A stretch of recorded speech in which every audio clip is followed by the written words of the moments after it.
Olá vocês, sejam bem-vindos aí a mais um episódio do podcast A Bússola do Gestor. Este projeto tem levado muito conhecimento através do compartilhamento de experiência. Como eu sempre digo, aqui vem quem fez e quem faz as coisas acontecerem. E para brilhantar hoje este episódio, estou aqui com meu amigo Carlos Ernesto, que é palestrante, é professor, coordena MBA, coach, conheci inclusive no evento de coaching e também agora é escritor. Escreveu aqui o livro Liderança de Alta Performance. Muito bom, o título bem sugestivo. Depois ele vai falar onde é que você encontra. Já dei aqui uma folheada aqui, não li ainda, mas vou ler, viu? Obrigado pelo presente. Tem aqui um QR Code aqui também com mais informações. Então, vamos bater um papo aqui. Ele que já passou também pelo Banco do Brasil, profissional de carreira. Carlos Ernesto também é especialista na área de gestão de pessoas. Então, Carlos, seja bem-vindo aqui. É um prazer te receber. E quem é Carlos Ernesto realmente, na sua essência? O que você faz hoje? O que já fez, Carlos? Amigo Josué, antes de tudo, gostaria de dar bom dia a você, bom dia à sua equipe, dizer que é uma enorme satisfação estar aqui participando desse podcast. Lhe acompanho, né, nas redes sociais e, assim, é um enorme conteúdo e muito conhecimento que você passa. E, para mim, é uma grande oportunidade estar aqui para trocar experiências junto com você. E hoje, com certeza, vamos compartilhar muitas experiências, porque eu conheço, você não sabe quando eu lhe conheci, quando foi?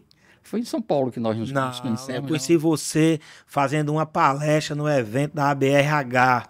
Eu estava na plateia, você não sabe disso. Pois é. Aí depois conheci você em São Paulo, fizemos um curso junto. Mas tudo bem. Já faz o quê? Uns 15 anos, não é isso? Então já faz uns 15 anos. Palestrante também. É um currículo muito grande, eu vou falando aqui quando eu for lembrando, você também vai aí nas suas passagens relatando. Carlos, você começou sua carreira onde, Carlos?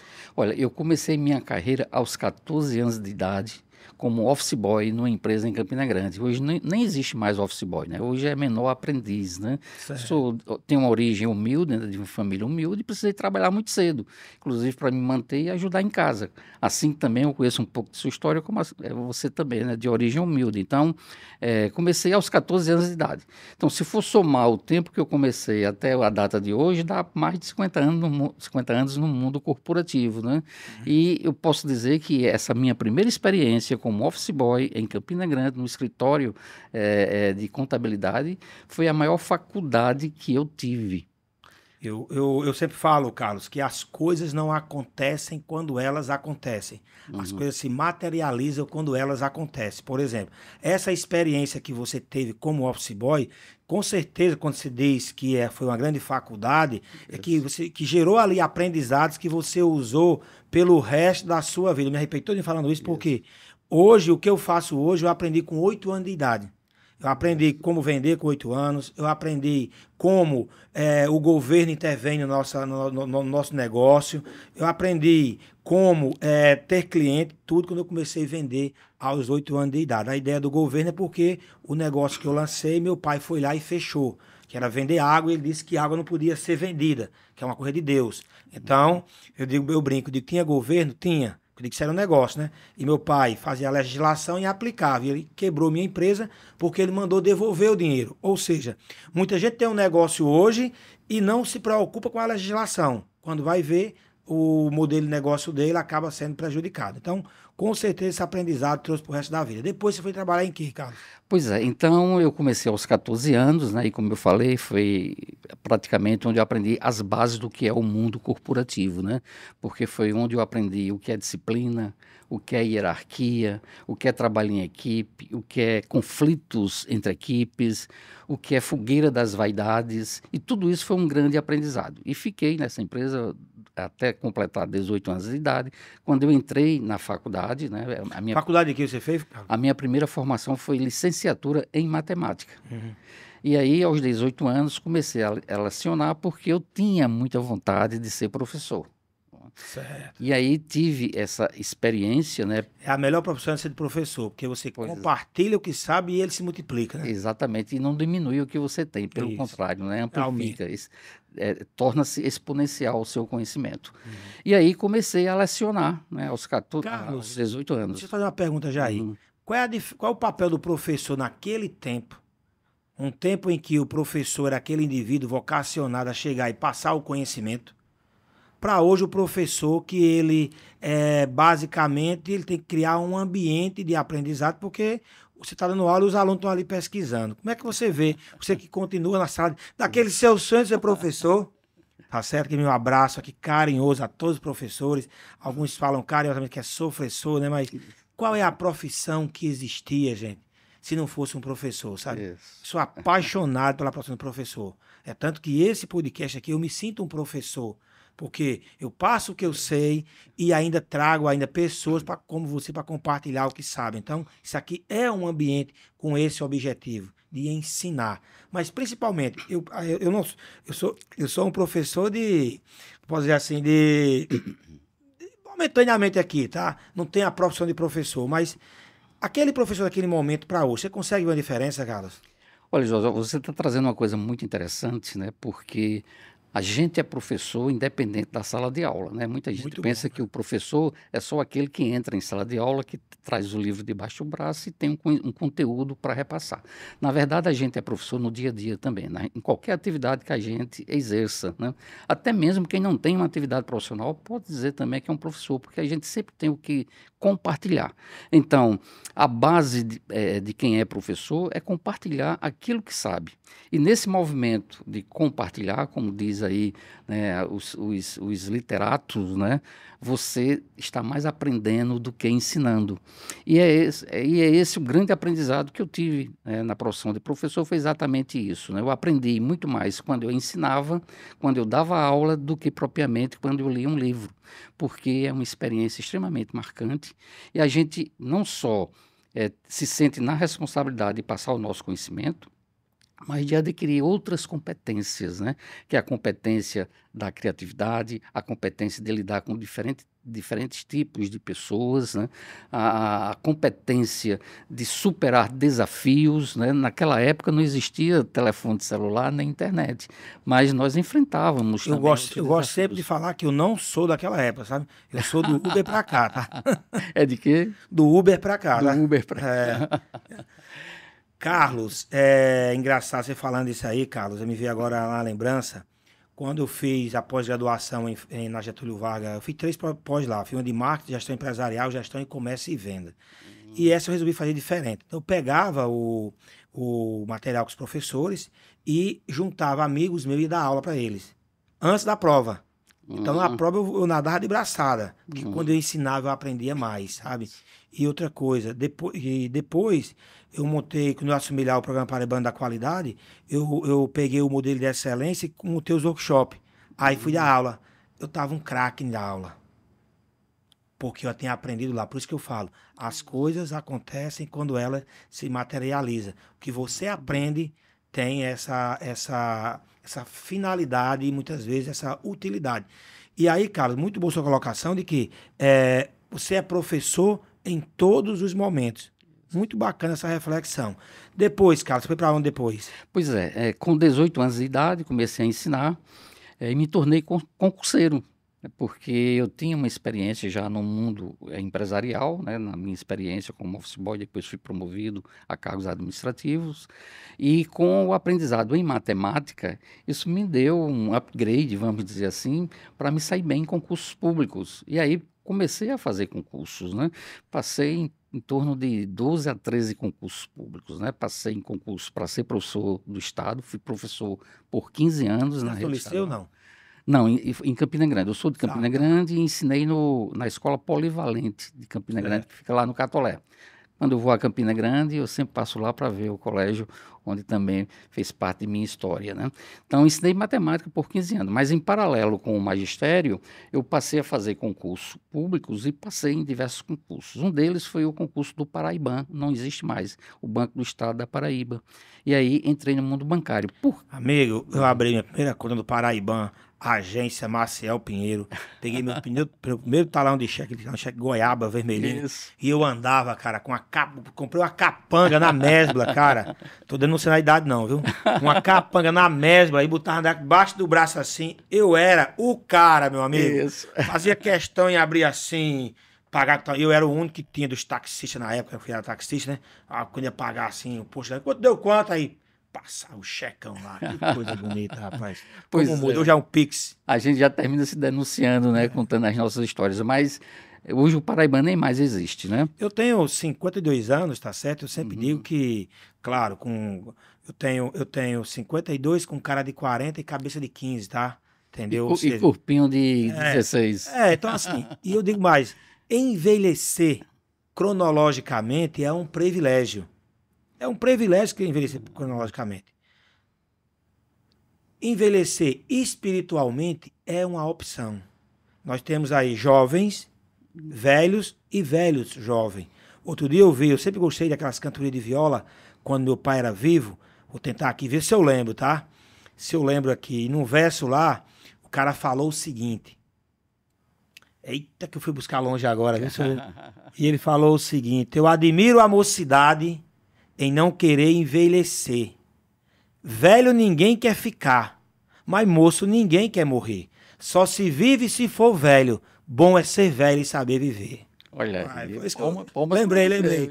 Tudo bom de memória, viu? Tá bom de memória, cara. Mas vamos lá, Carlos. Aí, interrompi você porque eu lembrei do meu pai agora, até esqueci o que estava falando, mas vamos lá. Pois é, então a minha entrada no mundo de instituições bancárias foi pelo Paraibano, e até você poderia perguntar por que a opção por bancos. Porque quando eu era office boy, uma das coisas que eu fazia era ir diariamente aos bancos, fazer pagamentos de duplicatas, levar borderões, enfim, comecei a manter contato. Até isso hoje é diferente, né? Porque o jovem de hoje em dia, ele tem acesso a muito mais coisas sem ter que sair de casa. Naquela época, a gente via as coisas quando a gente ia. Comia banco, se apaixonava pelo banco. Ouvia, não tinha redes sociais, ouvia o quê? Ouvia os pais. Isso. Hoje em dia, os pais passaram a ser só ali um coadjuvante, na grande maioria, porque a rede social é quem está educando os filhos. E como eu estava falando aqui nos bastidores há poucos instantes, né? Nós estamos com uma geração aí nascendo no carpete, não é isso, pessoal? Que não amassou barro ainda, não sabe o que é. Você tá brincando aqui, ó. Não andou na rua, não jogou bola de meia, não trocou tapa, não foi chamado tudo que é nome, palavrão, apelido. Hoje é bullying. Hoje não dá pra chamar mais isso, tá certo? Não usou soqueira, muchaco, não é isso? Eita, rapaz. Então, assim, hoje em dia é tudo no carpete, cara. Eu não sei como é que vai ser essa geração, Carlos. Aí você vai pra Banco do Brasil, foi isso?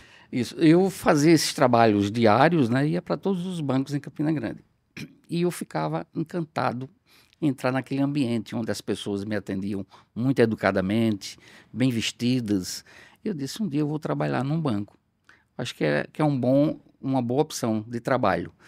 E quando eu comecei a fazer concursos, né, o primeiro que eu passei foi no Paraibano, mas na sequência eu continuei fazendo concursos. Então fui aprovado no concurso para o Banco do Nordeste, concursos para a Caixa Econômica Federal, concursos para o INSS, enfim, o que tinha de concurso eu fazia, e como eu tinha um certo know-how, terminei me tornando um profissional de aprovação em concursos.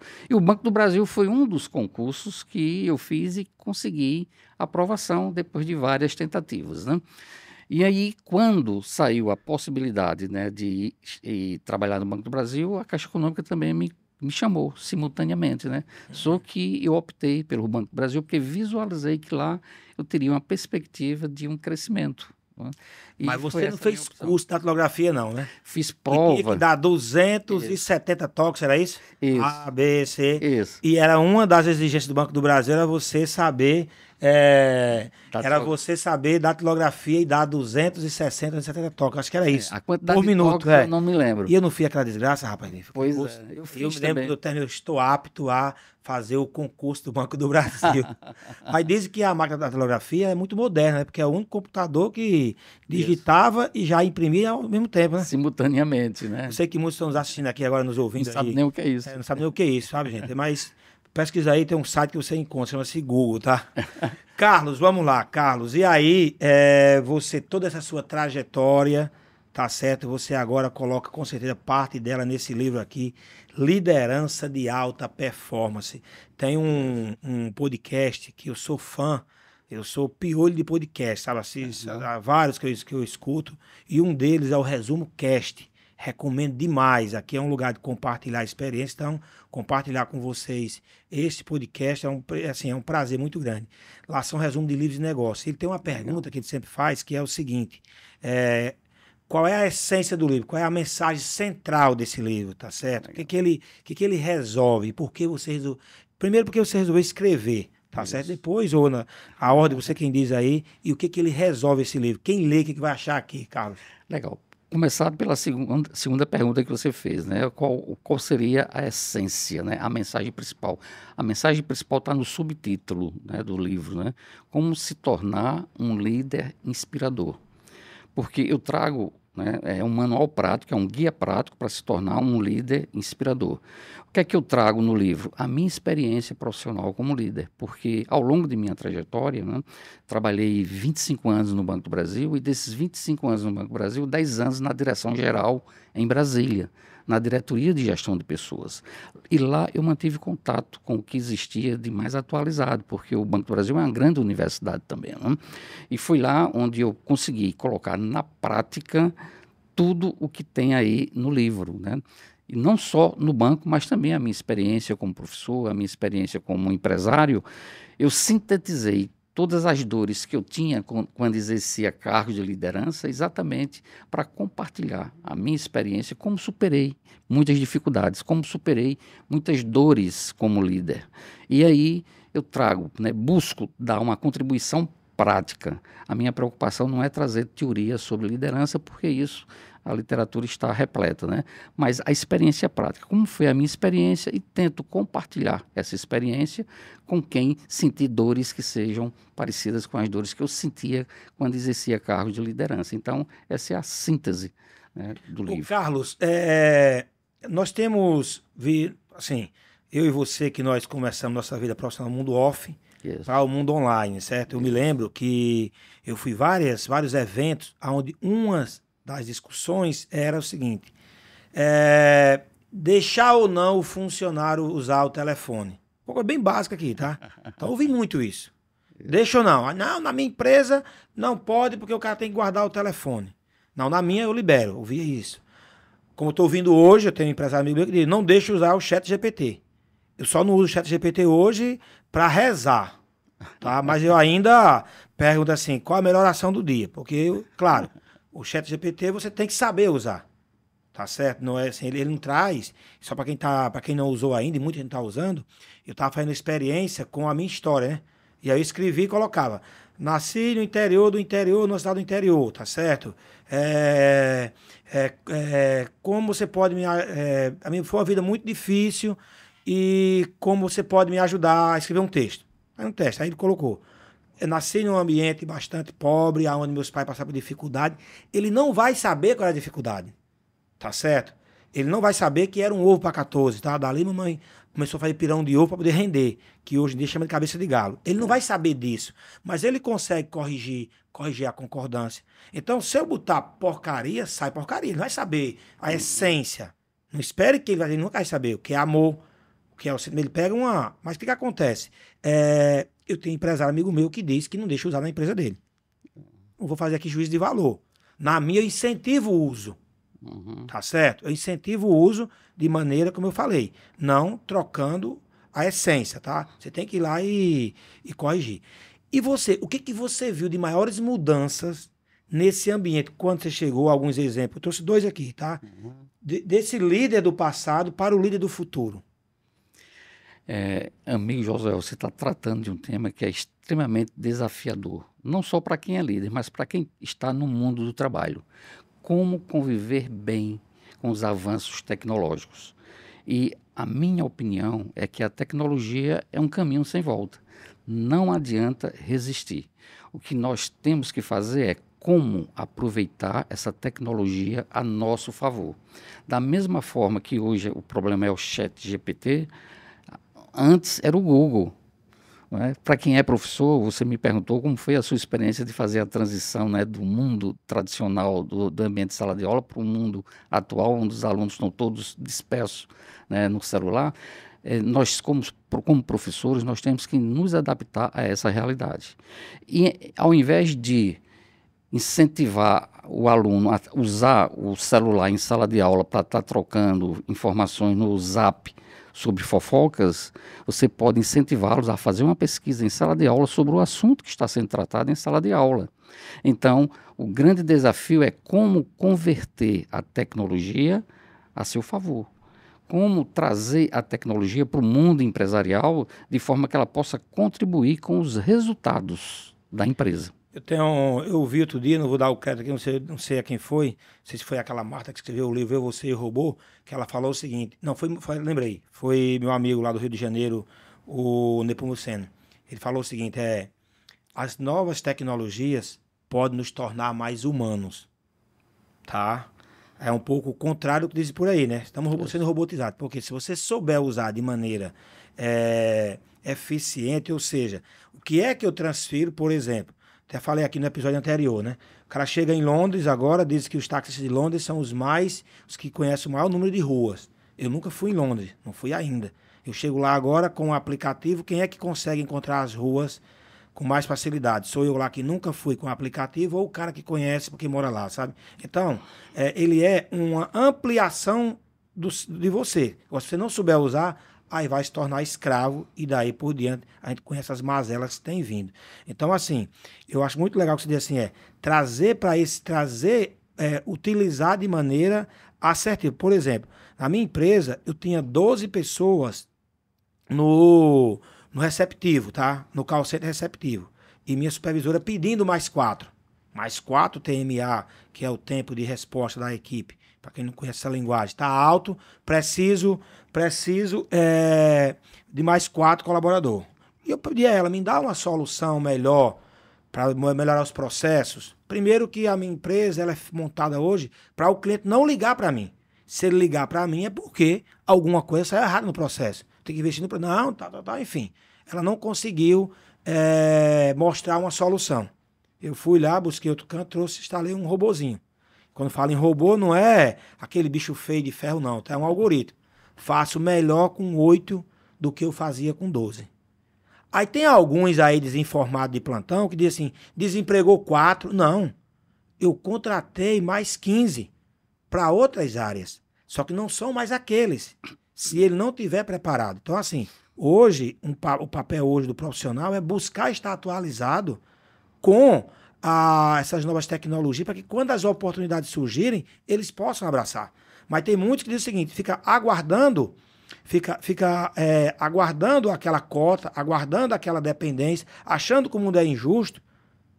Mudou. Eu vi outra frase, eu digo assim, se o cara fosse perguntar para Henry Ford lá o que aquele consumidor queria naquele momento, quando ele lançou o carro, só tem o cavalo, eu quero um cavalo maior, eu quero um cavalo mais rápido. O cara não queria um carro com ar-condicionado. Então, o cara que cuidar dos cavalos não é o cara que vai ser mecânico, a não ser que ele desenvolva essa habilidade, sabe? Então, é preciso estar sempre antenado com isso.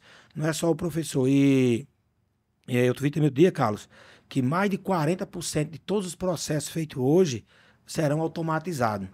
Aí só tem um jeito de você não ser substituído por um robô, não sendo um robô, sabe? Carlos, ainda nessa parte de liderança, Carlos, eu vi também, recentemente, uma afirmação, acho que foi de Salib, eu esqueço os nomes, sabe? Eu não gosto de falar, porque não, você está usando exemplo dos outros, dizendo que é seu. Então, a partir de hoje, não vai dar crédito não, quem quiser dizer que pode dizer. Eu estou na minha cabeça, então, isso. Eu falo diferente em outro momento, tá? Mas ele falou domínio público, né? Que gestão era uma coisa aonde você fazia um planejamento estratégico, que o passado era parecido com o futuro, você fazia um planejamento de longo prazo, entregava para um líder, para um gestor, e ele ia executar. Então, eu sou o CEO e agora eu vou aplicar esse planejamento. Feito pela uma consultoria, pelo time, passaram 3 dias no hotel, uma semana, enfim. E hoje, a maior capacidade que você tem como líder é formar pessoas que você possa conectar, que elas possam ajudar na implementação. Até porque você não sabe o que vai acontecer daqui a 6 meses. Isso. Como é que você vê isso hoje, Carlos, na sua trajetória? Se você aborda alguma coisa nesse sentido no livro, pode ajudar alguém a enxergar melhor esse novo momento. É tanto que ele diz que Opa! Dá um papelzinho, por favor, campeão. Que a maior habilidade hoje é você conectar as pessoas, tá? Como é que você vê aí nessa mudança ainda do líder do passado para o líder do futuro? Legal, você está trazendo algumas coisas que a gente precisa dividir em partes, né?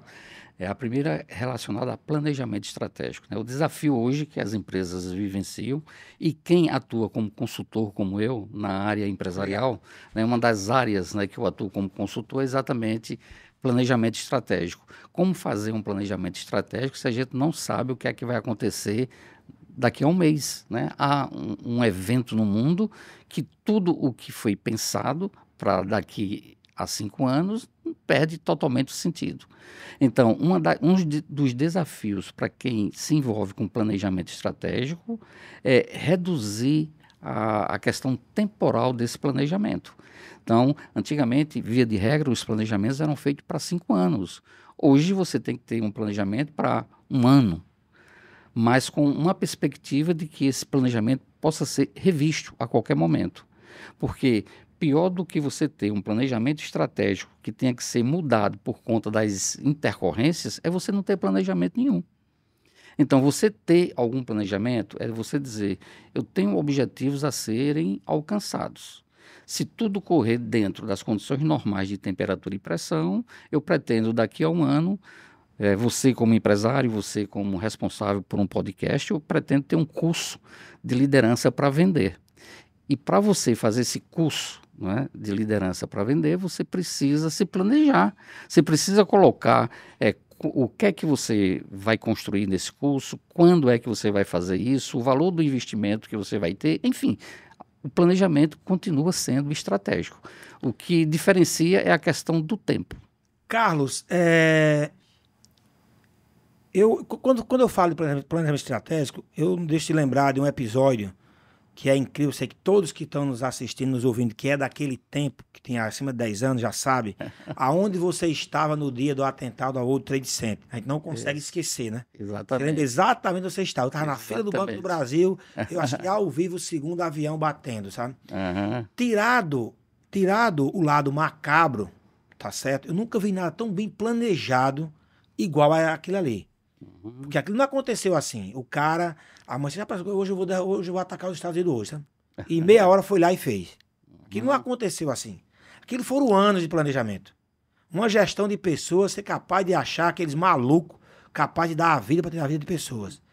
Conseguir entrar num lugar seguro nos Estados Unidos, pegar os aviões, sequestrar os aviões, cara com a habilidade em pilotar, poder acertar as torres. Então aquilo foi um plano muito bem feito. Embora muito triste, muito macabro, tá? A minha pergunta é o seguinte. Eu dou, assim, para o lado do planejamento, nota 10 ali. Tá certo? A execução não saiu perfeita no mundo deles, porque teve aquele que ia para Casa Branca que caiu, que diz que foi derrubado. Não vou aqui entrar. Mas o que acontece? 10, planejamento. As empresas que você já mentorou, fez consultoria, acompanhou. Não fica rindo, não, que é sério. Tá? De 0 a 10, quanto elas fazem planejamento estratégico? Antes de responder, na média, antes de responder, né, naquela época, no dia 11 de setembro... Onde você estava? Estava trabalhando na direção-geral do Banco do Brasil, em Brasília. Então estava no Banco do Brasil, tá? Exato. Tinha acabado de chegar e vi também a derrubada o segundo avião batendo na segunda torre. Que a gente achava que era o primeiro, né? Isso, exatamente. Então, aí voltando para a pergunta que você fez, né? Como as empresas lidam com uma situação daquela que ninguém previa? Nós estávamos começando o século, as empresas se planejando, né, para a primeira década dos anos 2000 e, de repente, tiveram que repensar todos os planejamentos, porque dali em diante o mundo se transformou. Então, foi um evento que teve impacto no mundo todo, inclusive nas empresas. E a pergunta, né, quantas empresas eu mentoro, quantas empresas eu presto consultoria que tem realmente um planejamento estratégico? Uma meia dúzia dentro do meu portfólio de clientes. Tá, meia dúzia que tem. Agora vem a pergunta de 1 milhão, tá? Quantas consegue executar? Porque uma coisa é fazer, a outra é executar o plano, né? Isso. Bom, eu sei que você mentora muitas empresas. Então, esse é um dos problemas da gestão muito grande, sabe? A ausência de planejamento. O cara é um empreendedor, mas ele não é um gestor. Ele é um técnico, isso é muito comum nas pequenas empresas.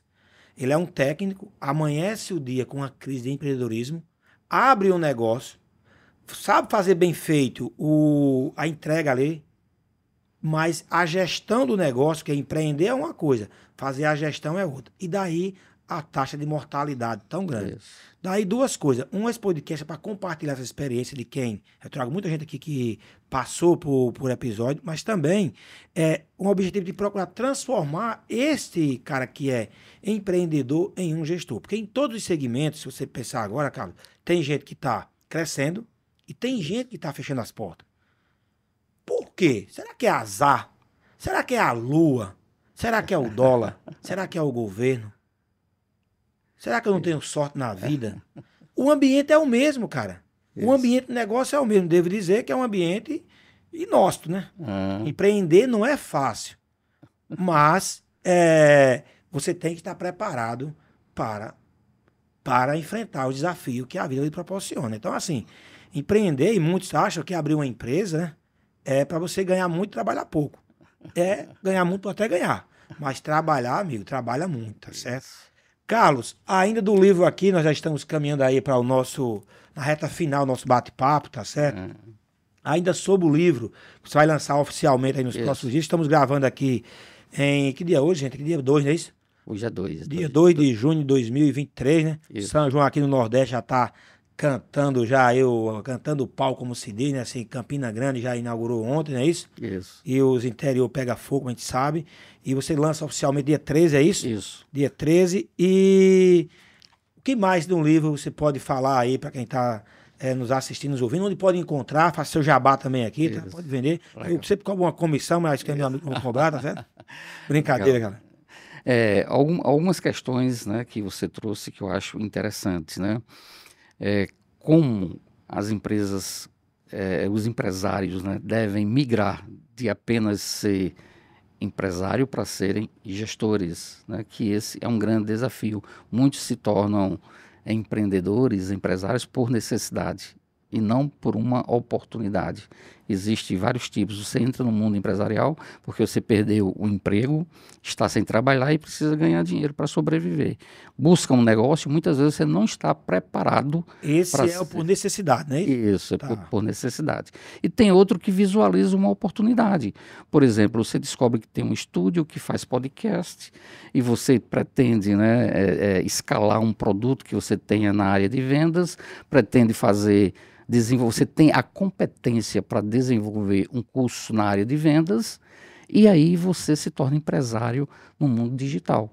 Então, uma oportunidade que juntou a sua expertise, a sua experiência com uma oportunidade de mercado que hoje a maioria das pessoas estão migrando para o mundo digital. Então, esse é um empreendedor por conta de uma oportunidade que nasceu. Só interromper, muito boa sua explicação, para ficar claro, tá certo? O que é? Eu tenho dinheiro, vi uma oportunidade, vou lá botar um negócio. Isso.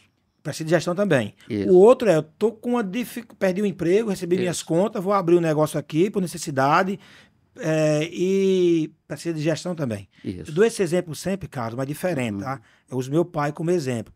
Meu pai passou minha mãe, 17 anos, ele viu a oportunidade como empreendedor, foi lá e fez 9 cabeção. Tá certo? E agora, para criar? Ele teve que empreender por necessidade. Isso. Aí foi quando ele foi pro roçado para poder trabalhar e gerar riqueza para comprar as coisas e criar lá os meninos lá, e eram muitos, tá? Então, assim, necessidade e oportunidade, mas pode tocar. Isso.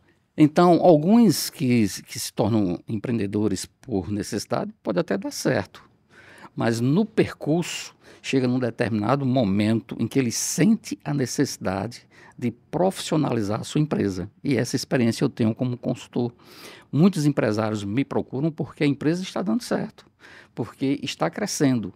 E chegou um momento que ele não tem mais como controlar a empresa como ele controlava anteriormente, quando a empresa era bem pequena. E aí sente a necessidade de ter o apoio de um profissional para poder ajudá-los na gestão. E um dos primeiros passos, uma das primeiras sugestões que eu dou, na maioria das vezes, como consultor, é perguntar: você tem um planejamento na sua empresa? Você sabe onde é que você quer chegar?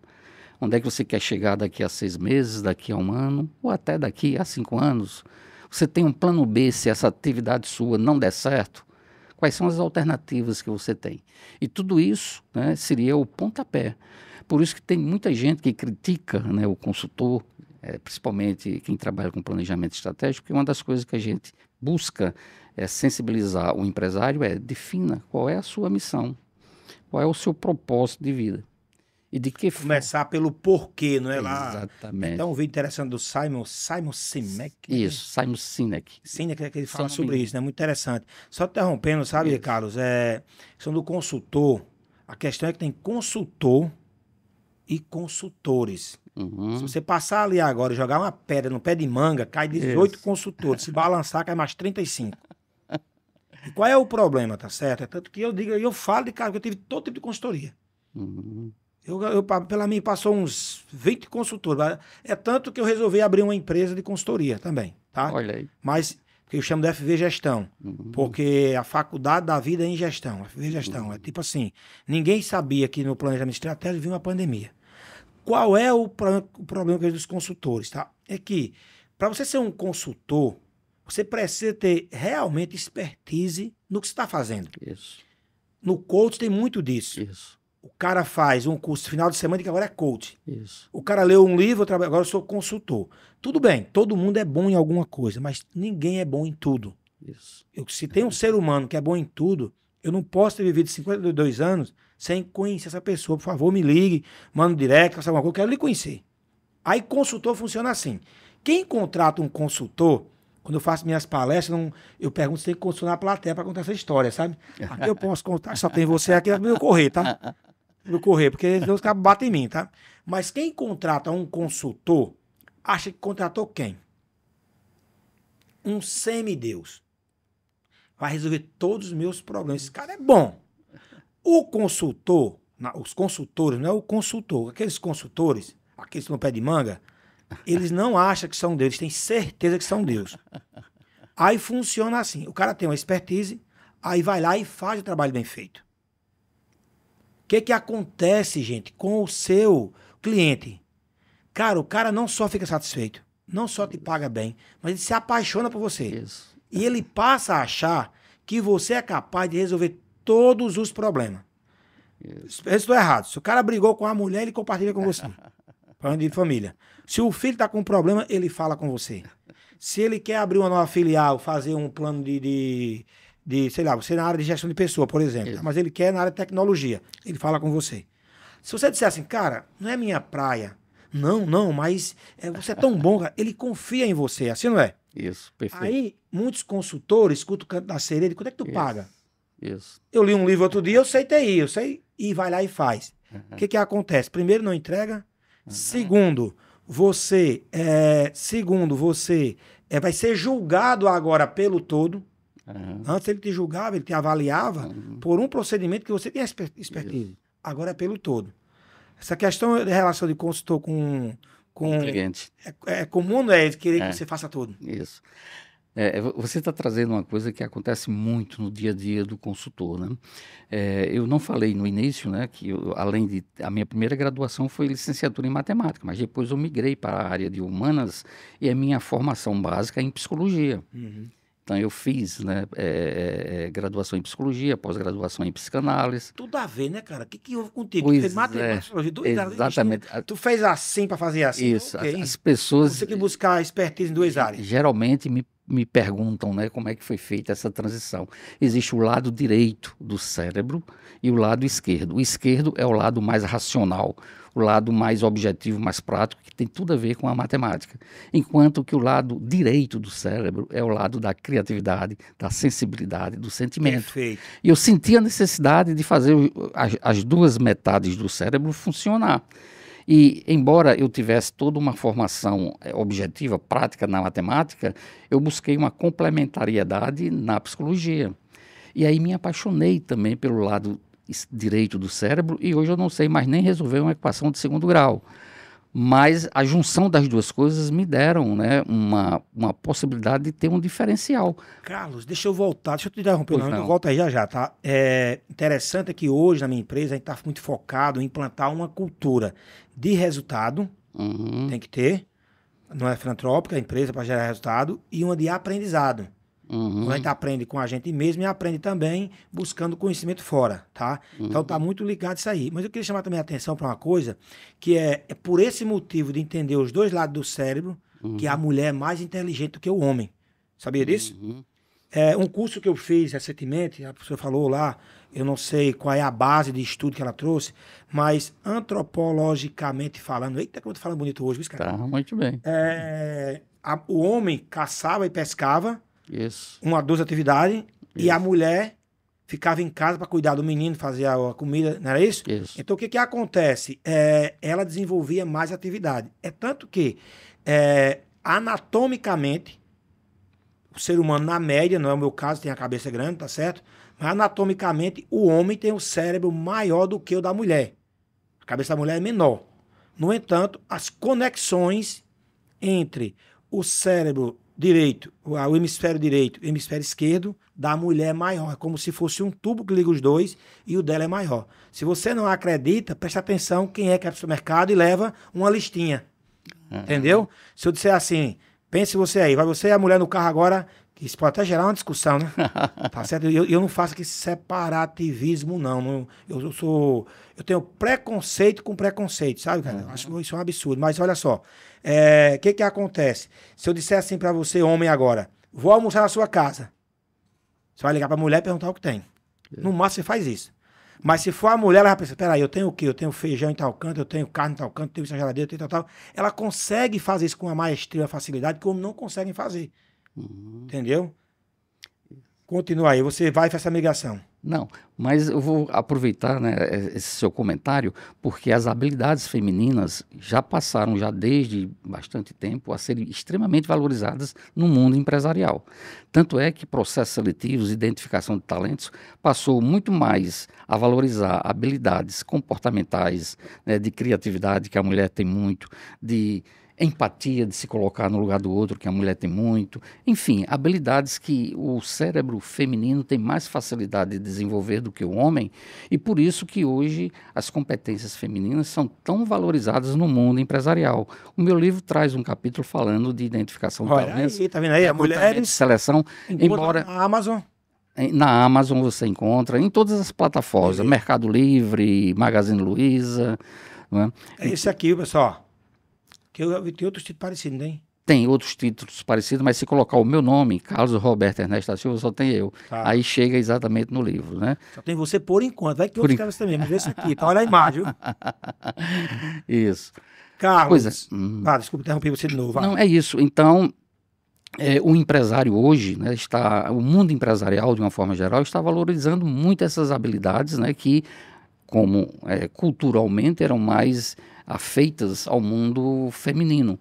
E, no entanto, hoje é um grande desafio para quem é homem desenvolver também essas habilidades que antes ele só se preocupava com coisas objetivas, resultado, metas. Essa conexão que você com ele tem que fazer tem que estar antenado e atualizado e preparado, e estudando muito, porque Isso. a impressão que a gente tem, cara, tem que correr muito mais para ficar no mesmo lugar. Parece Isso. que a vida virou uma esteira, Isso. aquelas esteiras de academia, né? Isso. Meu amigo Carlos, chegamos aqui ao final e eu queria perguntar para você uma coisa. O que é que você sabe hoje, Carlos, que se você soubesse há 20 anos atrás, faria diferença na sua vida? Essa é a mensagem central que a gente deixa Legal. aqui para quem está nos assistindo e ou nos ouvindo, Carlos.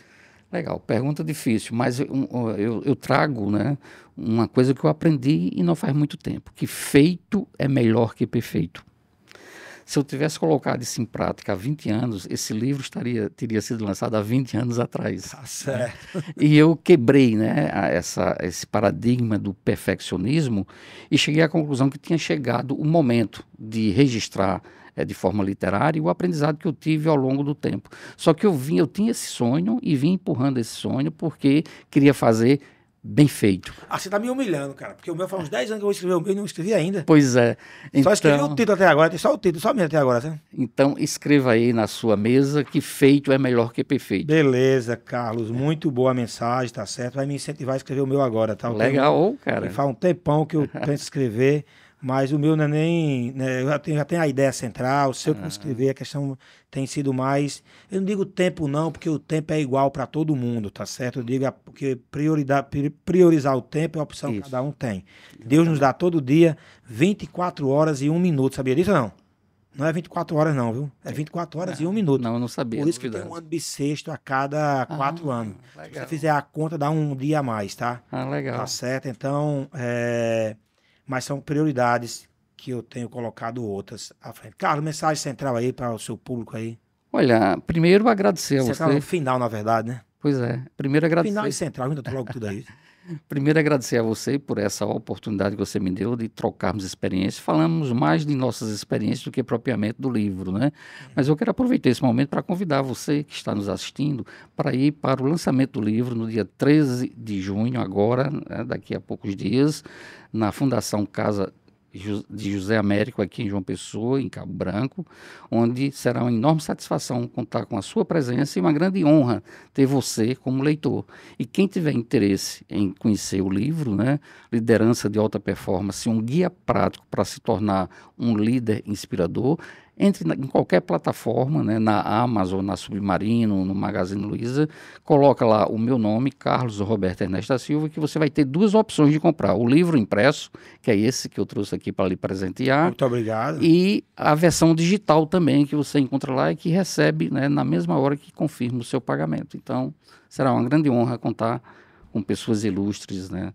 Beleza. Carlos, eu falei pouco do livro propositadamente, porque ter você aqui é um privilégio. Então, o livro que a pessoa compra e lê, e você aqui falando não é todo dia que a gente tem aqui neste podcast, tá certo? Bom, pessoal, quem nos acompanhou até aqui, muito obrigado, foram muitos conhecimentos, vai lá, tem outros podcasts, outras pessoas passaram por aqui, outros episódios, na verdade, e cada um, eu digo que é sempre uma viagem, cara, uma viagem do conhecimento.